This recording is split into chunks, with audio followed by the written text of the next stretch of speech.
my name is Jay Pallas, and I'm the president of a company called Group Experiential Learning. And I got to participate in your session the other morning where I heard John Esler talk about your company, why. He actually asked us, all of the partners, to think about that and actually come prepared to talk about our why. And I think that's actually a great way to first connect with you all. You'll see over to the side, there's a group of guys dressed in camouflage. Veterans Day was this past weekend.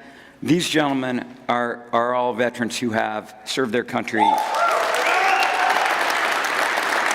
Yeah,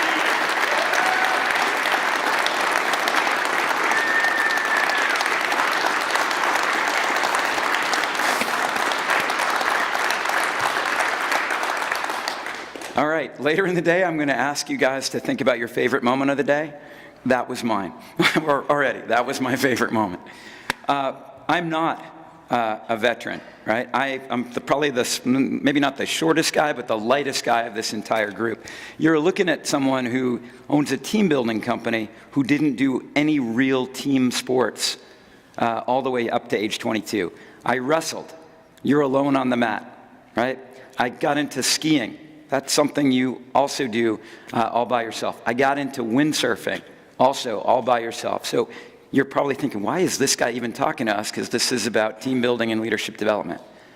When I was 22, I got an opportunity to go out on a sailboat in Chicago for a sailboat race. And I was amazed at the teamwork and the communication and the way things worked on that boat.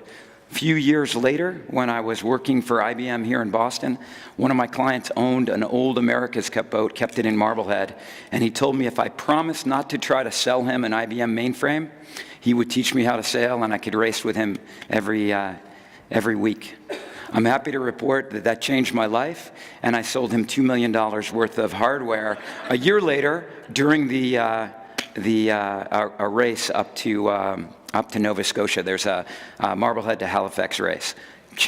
Absolutely changed my life. I continued to sail. In fact, moved to San Francisco, California, and while I told my friends and family, my business school classmates, that I was going out there because of technology, I was going out there because I wanted to be the oldest person to become a professional athlete. I wanted to race in the America's Cup. I raced 5 days a week, Saturdays and Sundays, Tuesday nights, Wednesday nights, and Thursday nights, all with different teams that raced on those nights. I learned something amazing. Anybody here ever go out sailing with a friend and been yelled at on somebody's boat? Or okay, yeah, sailing, the evil reputation of sailing is who would want to sit on the side of a boat getting doused with cold water while somebody berates you? I got to tell you that is probably 75% of the experiences you'll have in Corinthian Yacht Club racing. I got an opportunity to race with some very high-level sailors, and I just was amazed at the communication and teamwork, and decided I never wanted to be the best person on a boat. I always wanted to be the dumbest person, least experienced, so I could learn from other people. And in 2001, I interviewed, I should back up, I do have a professional background. I worked for IBM, then was a product manager for Acrobat, the PDF file format. I joined a 7-person Adobe-funded startup company. I ran sales and business development. Again, very much, even though I was on a team, it was a tiny team, and the sales was actually me and like one other guy. We closed 14 of the Fortune 100 in 14 months. The company went public, and I was able to then pursue my calling. I interviewed with Larry Ellison's team to be an America's Cup sailor, and I did not get the job. Instead, I was told, hey, if you really want, you're not a pro sailor, you need to get some experience, move to New Zealand for 6 months, race on the side with us, and we'll see if you're good enough. Again, I lied to family and friends. I didn't want them to know that I was closing my professional career to go pursue this crazy dream, and I told them that I was going down to write the business plan for a sailboat-based team building company. And that's how GEL started. So why? My why is I've learned on those boats that it is amazing when a team works well together. In fact, almost the clarity of communication, the commitment to a shared goal, the clarity around roles. I just love it. And I found with this company, I'm able to witness people having aha moments and sharing things that they learn about themselves when they're put into a cauldron, a high-pressure environment. Which brings me to what we're actually going to be doing today. As you can see, there's some people there that may look a little intimidating. Some of you raised your hands to say that you're a little bit nervous. You are going to have an experience today that is safe and fun, but you will be challenged.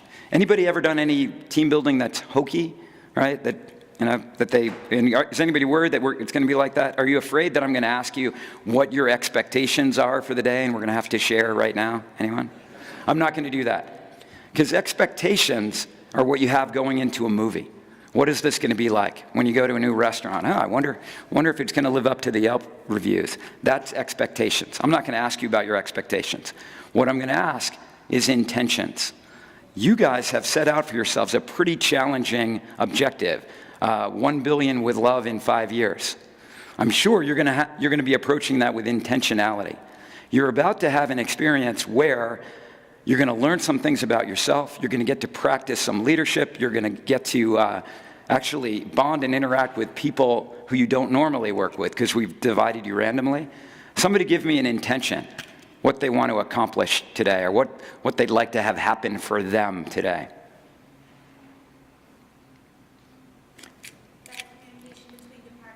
Better communication between departments. That's an intention.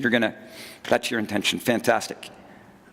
Show my inner vulnerabilities to my coworkers so they can help be my strength inside the office. I'm going to try to say that, to show my vulnerabilities to my coworkers so that they can be my strength here and back in the office. Excellent. Have some fun.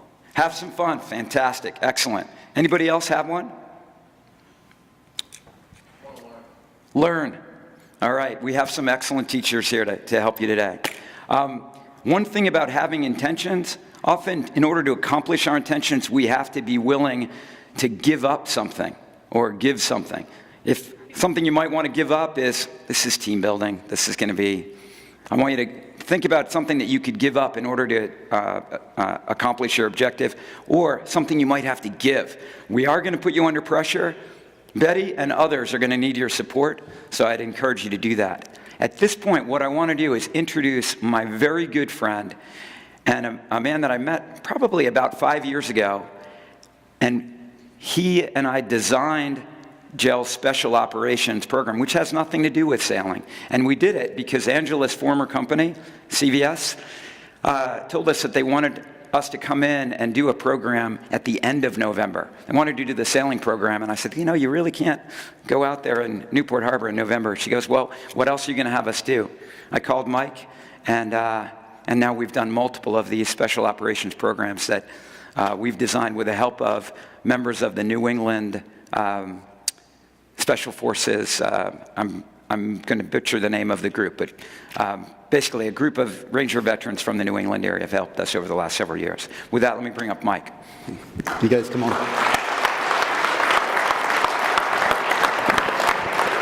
Thanks, Jay. Hi, good morning. First thing, take a seat. We're going to be here a minute.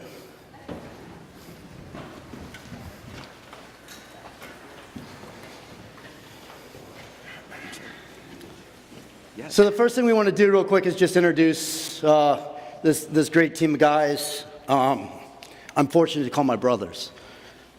I'm Mike. I was at 1st Ranger Battalion, served in Iraq and Afghanistan. Lived between Tampa and Tahoe. Spend a lot more time in Tampa these days, unfortunately. And my why has changed over the years. Originally, it was to make my parents proud, my son. Now it's because I get to walk among heroes, and I truly mean that. So I'm Steve, 375. I work in the defense industry, born and raised in New Hampshire, served in Afghanistan, and my why is getting re-engaged with this team of brothers that we have here, because there hasn't been a team that I've worked with yet that fills that void for me. So my name is Milton Duran. I'm from Alpha 175. I was in Afghanistan and Iraq. And my why is similar to Mike and Steve, but I also want to give back some of the stuff that I learned. The discipline, some of the, and you'll hear the MDMP, things like that, things that help people process how to do better. And that's one of the things that I want to do is pass that along.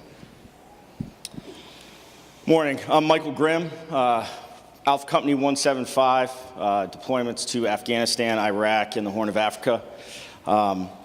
Grew up here in the New England area, actually in Boston, so got a chance to come home after a few years working in the defense industry. Actually, this is my boss, the handsome guy next to me. My why, a lot like Mike, I think it changes, and you're constantly reevaluating what it is you're doing and how you're doing it, which is a lot of what you're going to experience here today. But also you do it because you got to keep the fire lit in you to stay motivated to do what it is that you're doing. And that may change, and sometimes change is good. So my why at this point right now is the information I have, the experience I have, if I was just to hold it, does nobody any good. So I have to get my message out there. And GEL, Mike, and Jay allow me to have a vehicle to do that. Hi, I'm Tom Block. I served with the 3rd Battalion, 75th Ranger Regiment, Fort Benning, Georgia. I was part of a Bravo company with all my combat experience being in Afghanistan. Grew up in Minnesota, spent 6 years in Fort Benning, and then moved up here recently and live in Woburn now. And my why, like everybody else has said, and I'm sure you'll hear it again, is been ever changing. It's fluid. And today, though, it's taking the knowledge that I have and exemplifying the Ranger Creed that we all know and love.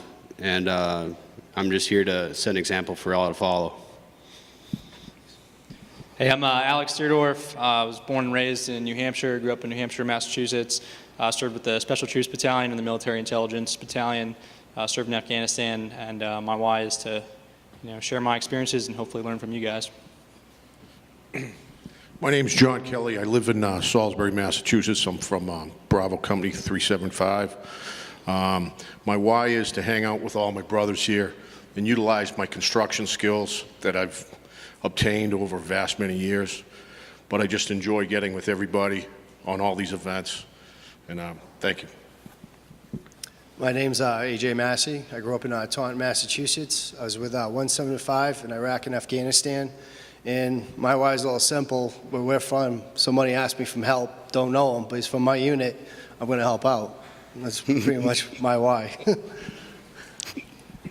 Hi, I'm Brady. I'm from Delta Company 275. Grew up in Medford, Massachusetts. Served in Afghanistan. My why is honestly just love hanging around with other Rangers. They got a project going, I'm here to help.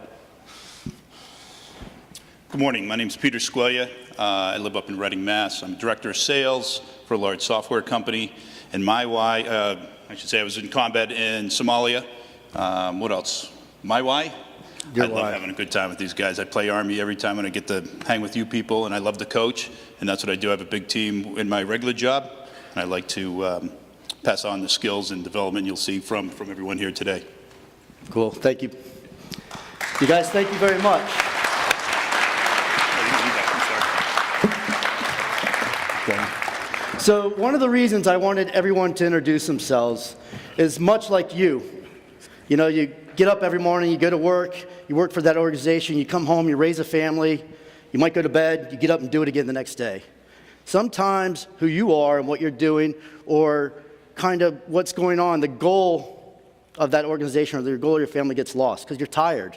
It's a heck of a lot of work, and then people are asking you to do all this crazy stuff. Then you get home, the kids got to go to soccer practice, whatever the case may be.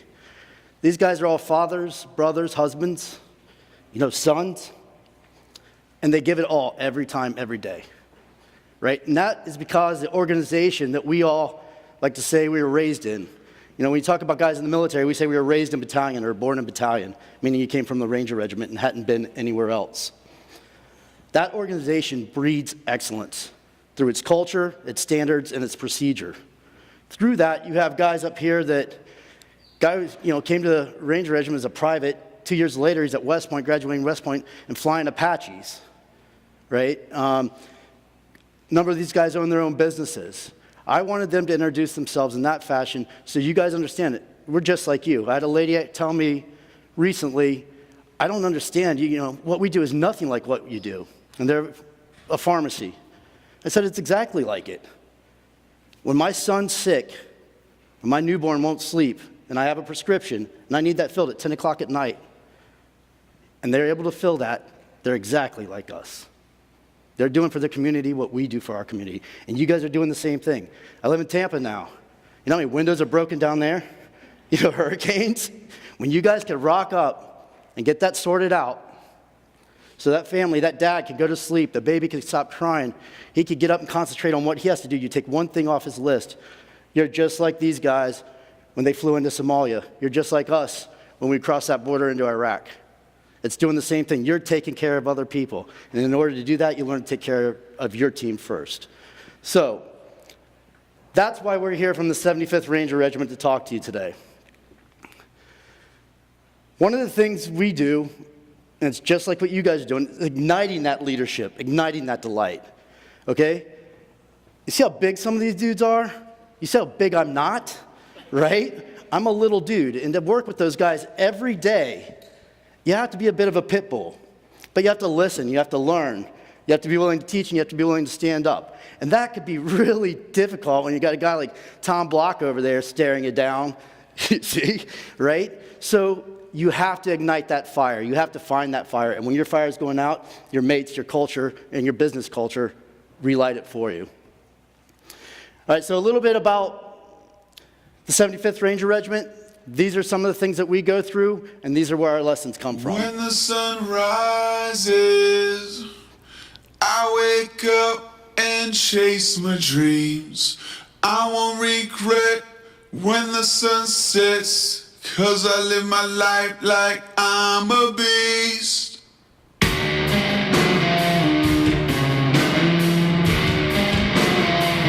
I'm a full-time beast.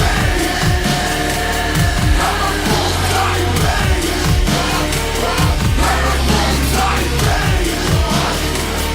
I'm a full-time beast. I'm a full-time beast. When the sun rises, I wake up and chase my dreams. I won't regret when the sun sets, 'cause I live my life like I'm a beast. I control my breath, keep my body ready, focus on the finish, and keep my head steady. Breathe in, breathe out, breathe in. Watch out. I'm a full-time beast.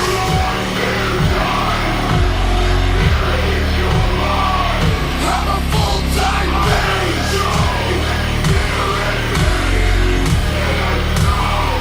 I'm a full-time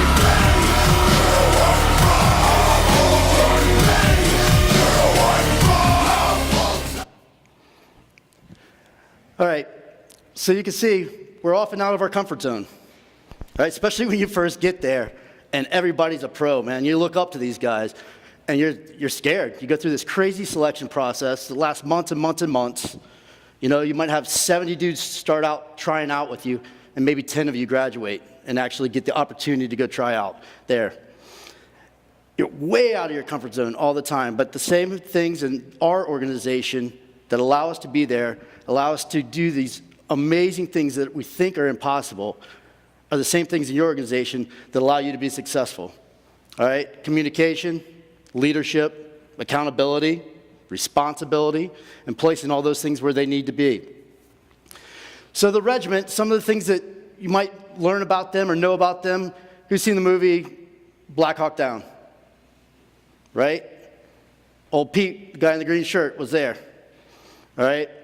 I know you guys see all the SEAL movies, and SEALs are cool, and they're our brothers too, mostly. But they write books and make movies and all this stuff, right? Good dudes. They're very much like us. The guys that do what we do can do what they do. It's a very similar type of character. But they make all these movies. How about the rescue of Jessica Lynch? Anybody know who Jessica Lynch was? All right, I think Lifetime or somebody made a movie about that as well. That was First Bat. And then Lone Survivor. You guys ever heard of that movie? Read the book? All right, what they don't tell you in the movie is it's actually Rangers rolled up and got him out of there. All right, so these guys are all been involved in notable operations, things that are really daunting tasks, but they're able to do it through teamwork and organizational structure. All right, we have this thing we call the Ranger Creed. All right, and I'm not going to do it to him, but I could start right now and point at a guy, and he could say the first stanza like that. It's something that we actually live by. I'm 46 years old. I learned it in my early 20s, and it's something I still, every day, think about. All right? It's kind of like igniting the delight for you. That's the motto. That's what we're talking about with this, bringing that delight to your customer. Now, it's probably not going to end up being the same as the creed, or is it? That's up to your organization, how far you drive that into your culture. All right? We go through a pretty tough selection process. The leadership culture is brutal. You are held accountable for everything you do or fail to do, and there's no ifs, ands, or buts. It's really difficult to get through the selection process to get there. It's 10 times more difficult to stay there once you're there, to perform at that level every single day and hold yourself accountable to that, and your teammates hold you accountable. And some of the businesses we see are doing that themselves. Might not be as brutal, and the words might be a little less harsh, but they're doing that in their business culture on a daily basis, holding one another accountable to the standards. We drive authority down to the lowest levels so people can act independently. Decisions can be made in real time, all right? Real time and in real space. We don't have to go ask permission to do things, all right? But in order to do that, people have to be responsible, and that leadership and management has to be clear. Everybody has to understand the goals, okay? That's why we're able to drive some of what we do into businesses. And then our cultural standards. I mean, it's crazy, and I see you spend a couple days with you guys. Your cultural standards are pretty high as well. Just in the way you talk and the idea that you want to grow this organization into one that's not like every other business, both kind of from a professional standpoint, but also from a standpoint of your culture and your behaviors. And that's really cool. I was talking to a couple guys the other night, Jay and I were, and they were just so stoked, so incredibly excited about some of the things they were doing. Angela, and I'm not going to say his name, the conversation we had with one of you sitting out there, his hands were like, he's talking, and he just got so stoked about leading his team. He's like, man, I don't see why everybody doesn't see this. And I was like, that guy gets it. Like, he truly gets it. And when we come talk to people, it's not often you see that. So you guys are well on your way there to working into that high-performance team level. And that's when the magic happens. It really, really does. We have a saying. I have it tattooed on my leg, and some of these guys probably have it tattooed on their bodies somewhere as well. I don't know that for sure, but they probably do. It's sua sponte. It means of their own accord. It means you don't have to tell me what to do. I understand your intent, and I'm going to go do it, and it's going to be done to a standard that will make you proud. It's going to exceed the standard you expected. And we do that at the lowest level and at the highest levels. And that's where a business really becomes free. That's where an organization really becomes free. Does that make sense? All right. We have systems and techniques, processes. You guys have a process when you guys put in a window. You have a process to your sales cycle. Canvassers go out, they set appointments, the guy comes in, sells, right? Then they come back, install, right? And then you guys are calling, hey, do you like it? You're going to refer us to somebody? Then you're wondering, are we going to get more windows? Are we going to get more business with you guys down the road? That's fairly similar to one of our processes, right? You have leadership. You're continually assessing your process. Does it work? We hit a target. Did it work? We got guys hurt. Why did they get hurt? All right, we go through what we call after-action review and a debrief, which we're going to discuss here in a second. All right, but we're communicating, we're task organizing, and we're understanding the conditions and standards in which we're operating, just like you guys do in your sales cycle. The other thing is atmospherics. we work really, really diligently to understand everything in the environment that we're working in. Now, the consequences for us screwing up are pretty drastic. Loss of life and limb, whether it be ours or somebody else's, all right? That's something you have to live with the rest of your days, are fairly drastic. But what are the consequences in your business? It could be, customer has a poor experience or a customer has a great experience. All right? It can be you really screw up and you're not accountable for it and you end up losing your job. Or it could be you do this great job and everybody sees it and you get this great promotion. But there's consequence in every interaction you have in your business day. What are those consequences? And when you start to consider them in minutia, like we have to, down to the last detail, to the last every conversation and how that affects everything going on, that's where we start understanding atmospherics and understanding our total environment. Right? We live in a very complex world at this point. Your sales cycle is no longer linear. Some guy in China may have a fight with his wife one night. And because of that, he goes to bed late, and he doesn't get up in the morning and doesn't answer an email that could directly affect your sale. That was not possible 30 years ago, 20 years ago, 10 years ago in some places. That one communication might hold up a decision you make for 2 days. That's a complex environment, nonlinear. And that's what we deal with on the battlefield, in the modern battle space. And how do we look at that? So one of the systems we use to look at it, it's F3EAD. It's an old, kind of all the way back to the cavalry days, way of looking at finding the enemy.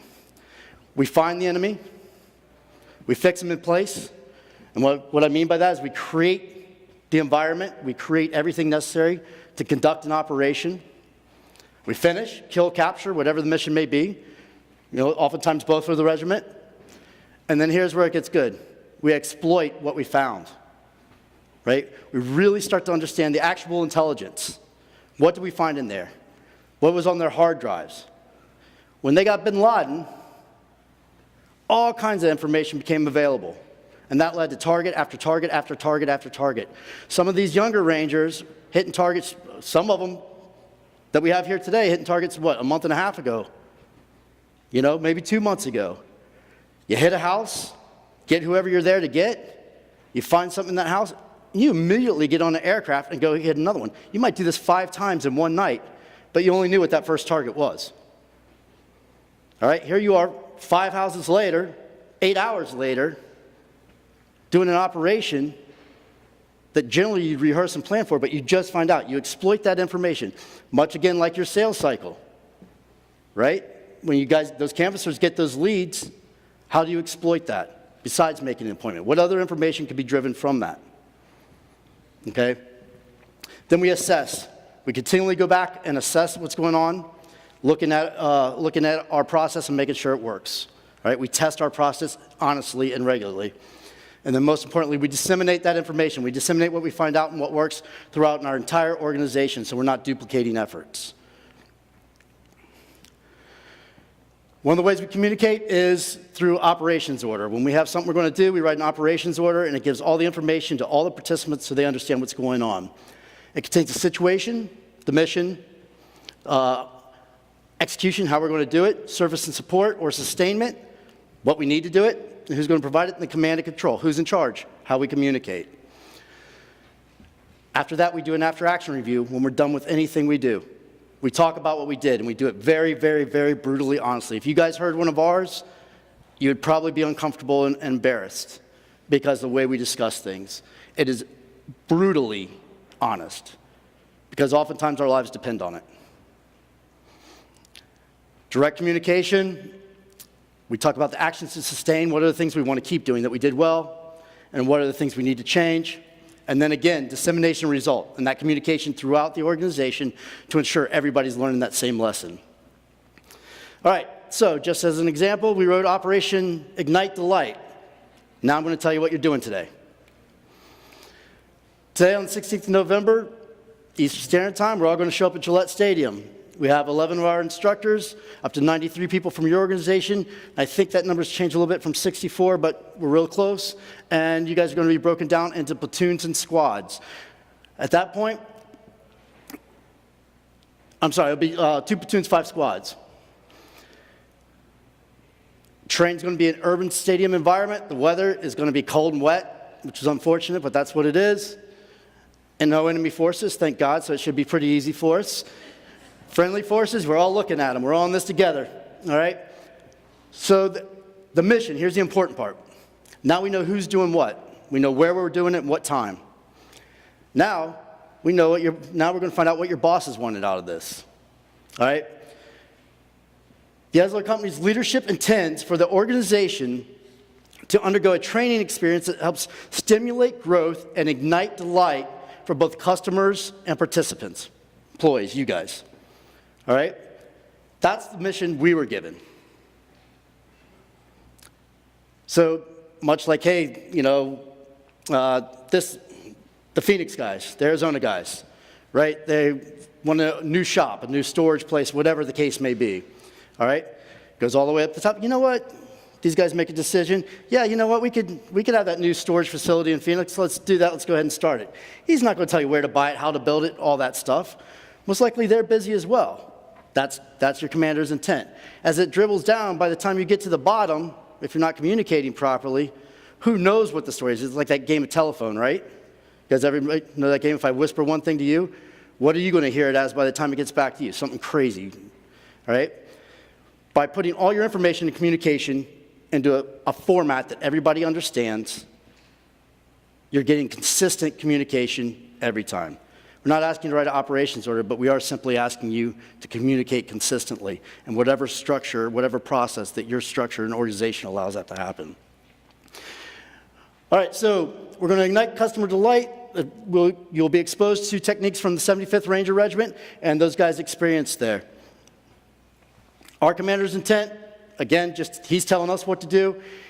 He's going to conduct a training exercise in 3 phases. We're going to have a kickoff and a medical prep. What we're doing right now, the squads will complete 5 tasks for time and points, all right? And then we'll do an after actions review and a debrief so we understand what we did today. Right there, we have enough information to know exactly what we're going to do. The rest of this, team members, you'll gain individual leadership and team insights. You'll increase comfort with self-examination. Explore adaptability, that's a big one. Accountability and agility. Understand how changes can be good and how they affect you. Understand how to initiate that change. And expand inventory of planning, debriefing, communication tools. For us, we keep you safe, we push you a bit, well, or a lot, depending on what we're doing. We share techniques and knowledge as we know it, and we offer coaching insights in the after-action reviews. Right now, we already know we're broken down into 2 platoons and 5 squads. The reason this stuff is repeated in here is to make sure that information is consistent and everybody gets it over and over and over again. An operation order could actually be done in 2 minutes, like this one's going to be because I'm going to finish it, or it could be 70 pages long. All that information is reiterated and reiterated and reiterated. The idea being that you communicate the same way every time. All right? When we're done here, here's an important one, casualty evacuation. If there's a casualty today, and it's a notional casualty, you guys are going to treat it. You guys are going to deal with it. If there's a real casualty, we're going to call 911, or somebody gets hurt, falls down the steps, gets struck by lightning. We're going to call 911, and AJ, raise your hand. AJ's a proper medic, and all these other guys have medical training, but AJ's proper medic, and he'll take care of it until doctor gets here, or paramedics. Leadership is going to be in here or outside. It's going to be co-located here during the training. Again, any real world casualties, make sure that we call 911. AJ treats them. Any notional casualties you guys treat. Lunch is going to be 12 o'clock now, I think. Lunch is at noon. What is it? Between 11:45 and noon, you'll be brought back in here. So you can see here, all this information is there for everybody to see. We don't expect you to write an op order, but we do encourage you to communicate in a structured manner so you guys are getting all the information every time. All right, so we talked about a couple tools. We talked about op orders and AARs, all lead into communication. How do we communicate and disseminate that information? Today we're going to put you through some tasks that allow you to do those things. The reason they work for us is kind of the Ranger ethos. Part of our Ranger creed is set the example for others to follow, and we live by that on a daily basis, or try very hard to. Kind of part of our why. We try very, very hard to, and we hold each other to those very, very high standards. One of those is taking care of each other, and one of the ways we do that is all of us have some pretty good medical training. Can I borrow you for a second, Matt? Steve? So what I want to do right now is, starting your participation in the events today, we're going to simulate that we have a casualty. If you come up here, so let's say you're out on a job site checking things out, right? Climb up a ladder to look at a window. Could happen, right? Could. And you fall. Could that happen? No. Well, you just did. Fall down. There we go. All right, so we have a fall. Our medic happens to be Steve. What are you going to do, Steve? All right, so. Can I get Mike? Okay, good, perfect. So the first thing we got to do is we're going to work through a team. So being the team leader, I'm going to assign everybody tasks, and we're going to get Matt on a backboard and get him out of here. So Mike, can I get you to address the C-spine? AJ, I'm going to get you ready to the legs. Brady, can you straighten his legs up, please? Give me the collar. Collar. Collar. Don't cross his legs.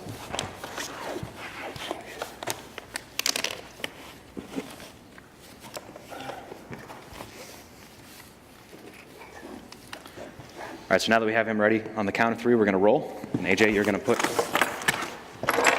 backboard up onto him. 1, 2, 3, roll. All right. Brady, strap his legs. Mike, torso.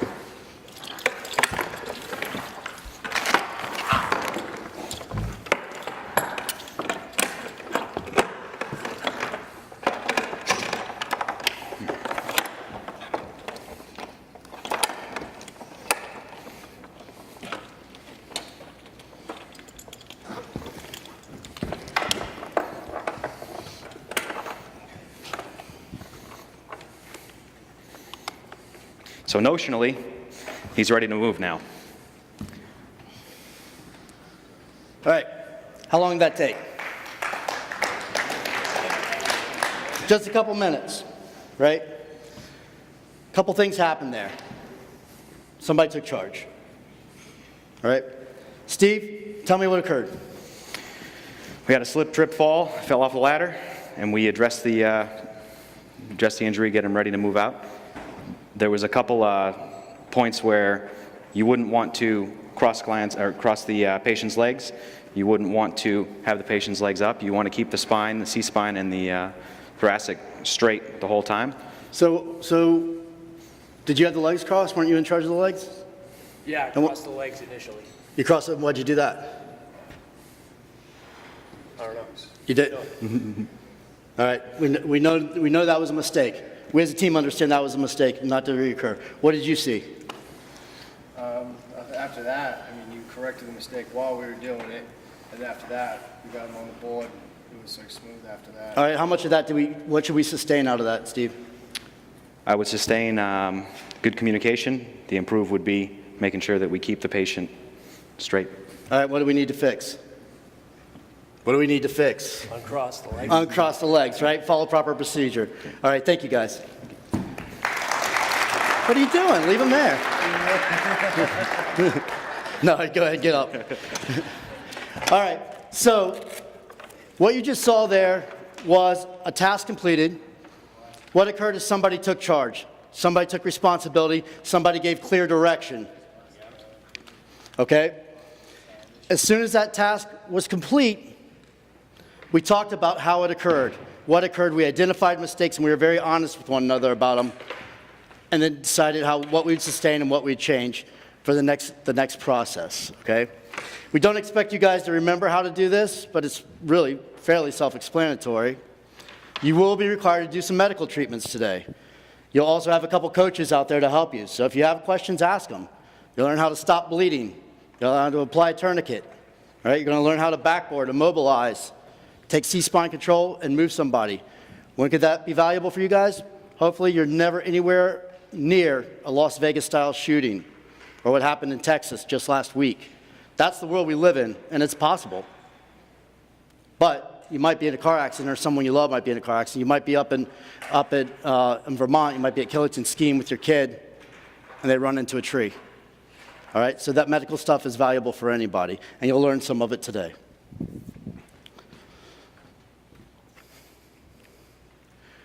All right, things to remember. After action review, super important. It's facilitator guided. Everybody involved in the task should participate. Make the discussion factual. Remove emotion. You're going to get hurt. Emotionally, you're going to get made fun of, or you're going to get something you did addressed where you get your feelings hurt. If you're being really, really honest, that's where the growth comes from. All right? Make the discussion factual, remove emotion. Identify sustainable actions. Identify revisable actions. Assess and test your policy, and disseminate results. Super simple, and you're going to do these over and over and over today to establish that thought process for qualifying how you do business. Remember, right now is H hour. We call H hour when an operation starts. That's the time we're going to hit a target. All right? H hour for you right now. Gain individual leadership and team insights. Increase comfort with self-examination. Can't say that one enough. Increase comfort with self-examination. Take emotion out and don't allow your feelings to be hurt. Explore adaptability, accountability, and agility. Understand you're in a complex environment and really take the time to figure out as an organization how you exploit those opportunities. Expand inventory of planning debrief tools. Follow your ranger instructor's direction for safety and for how to complete the task. Show up and be accountable. You get out of today what you put into today. And like Angela said earlier, you may be taken out of your comfort zone a bit. Embrace it, right? And remember, if you're embarrassed or nervous or scared, so is he, so is he, so is he, so is she, so is she. Maybe not this dude, he looks pretty hard, so I don't know, right? But other people are feeling that way. Don't be embarrassed. All right, so you guys got playing cards, right? If you have a red card, raise your hand. All right. Red cards are fire platoon. All right, who has an A on their card? Red A. Milt? See the guy standing up there in the back with his hand up? If you had a red A, go with Milt. Where are my black A's? Go ahead and go back there with Milt, please. All right, where you at, Steve? All right, see the little guy with his hand up over there? It's the only guy in the room I can say that about, right? I'm sorry, yeah. Red B's, go with Steve. Who's got a red B? Go ahead and go over there with Steve, please. Black B's, join Steve. Pete? All right, everybody see Pete? Big guy with camouflage hat? Red C's. Red Charlie. Go with Pete. Black Charlie. Smoke platoon Charlie. Go with Pete.